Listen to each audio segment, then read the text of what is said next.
Ok, alors aujourd'hui, j'ai envie de faire un bricolage que j'ai pas encore fait. On va utiliser cette petite planchette de bois pour s'entraîner à faire des queues d'aronde. C'est parti.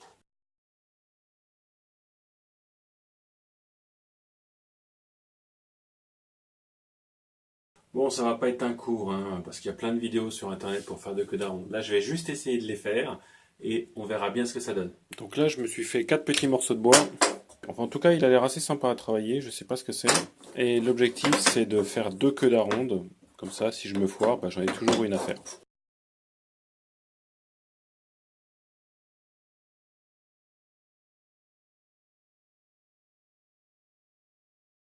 Donc là, on voit bien deux choses.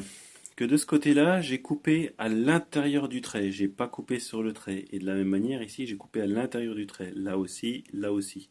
Et de la même manière, j'ai pas coupé jusqu'au bout, sauf là où je suis allé un peu trop loin. Mais j'ai bien respecté la ligne. Et de l'autre côté, pareil.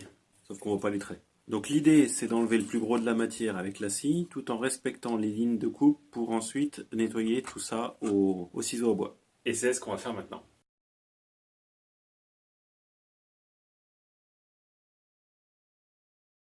Bon, alors comme ça c'est plutôt pas mal, je suis assez content. J'ai creusé un peu au milieu dans l'épaisseur parce qu'après tout c'est là souvent que ça gêne à mon avis. Et comme on verra rien, enfin l'essentiel c'est qu'une queue d'aronde elle doit être magnifiquement propre à l'extérieur. À l'intérieur à la limite c'est pas bien grave. Donc là on voit, là malheureusement j'ai éclaté un petit peu parce que j'ai pas attaqué du bon côté, je suis venu par l'arrière. Donc c'est ce qu'on va reprendre la pièce en dessous et on va marquer les emplacements sur lesquels on doit creuser en fait.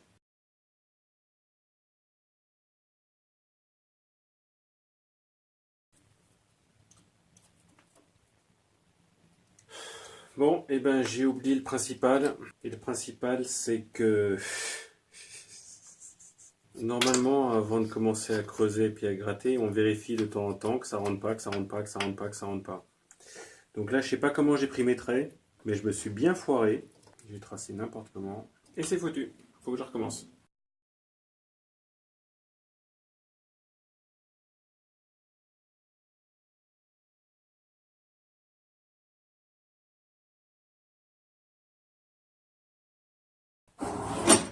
Donc là, ça commence vraiment à être bon parce que ça commence à s'enfoncer.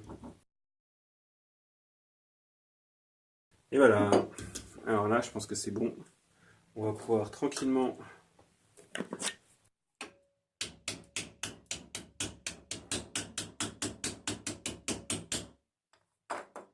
Et voilà, ce qui devait arriver arriva. Celui-là était pas bien ajusté, trop serré, et il y a le coin qui a cassé. Putain. Bon, en tout cas, les deux autres y tiennent. Ils sont un peu mal ajustés, mais c'est pas grave. Je peux même les enlever sûrement. Donc là, le truc, c'est qu'il faut toujours que ce soit juste, juste. Pas trop serré, mais pas trop lâche. Ici, visiblement, je n'avais pas enlevé assez, ce qui a fait qu'à la fin, et ben, le coin il s'est cassé. Alors c'est l'autre inconvénient, c'est que normalement, les queues d'aronde, on ne les met pas aussi fines au bord. Plus il y a de masse, plus ça tient. Donc là, si j'avais juste raboté comme je viens de le faire, ça aurait été bon. Donc, ce que je vais faire, c'est que je vais mettre de la colle. Je vais reprendre un des serre-joints pour serrer ce morceau-là en même temps. Donc très rapidement, voilà les queues d'aronde que j'avais faites et qui sont terminées et que j'ai collées. On voit qu'il y a un petit peu de jour ici, un trou ici parce que j'ai trop creusé, ici un trou parce que pareil j'ai trop creusé la pointe ici, et un petit peu de jour ici, même si on a mis de la colle. Ce que j'ai fait pour rendre le truc un peu plus agréable, c'est que j'ai utilisé les ciseaux à bois pour mettre tout à niveau, sans abîmer le bois. Donc pour un deuxième essai, enfin pour un premier essai en deux fois, parce que la première fois c'était complètement raté, là au moins fonctionnellement ça marche et ça fait le job attendu. C'est pas joli, mais le job est fait. Je pense qu'à l'avenir, je vais pas m'emmerder avec des queues d'aronde, mais des queues droites, surtout si je les colle. Les queues d'aronde, c'est principalement intéressant si on colle pas. Parce que comme ça se démonte, mais en même temps, ça tient. Mais bref, c'était une expérience, je voulais essayer, et c'est loin d'être désagréable à faire, même si effectivement, ça prend du temps. Je crois que pour faire les deux, au total, pour faire ça, je crois que j'en ai eu pour une heure de travail. Donc s'il s'agissait de faire, je sais pas moi, un tiroir avec quatre faces où il faut faire des queues d'aronde, et plusieurs tiroirs, je vous laisse imaginer le temps. C'est pour ça que ça coûte extrêmement cher quand c'est fait à la main. Mais bon, c'est une première expérience et en tout cas, je suis très satisfait de l'avoir fait. Ça fait toujours un petit truc à montrer et de se dire que voilà, là, j'ai fait un premier truc de menuiserie et d'ébénisterie.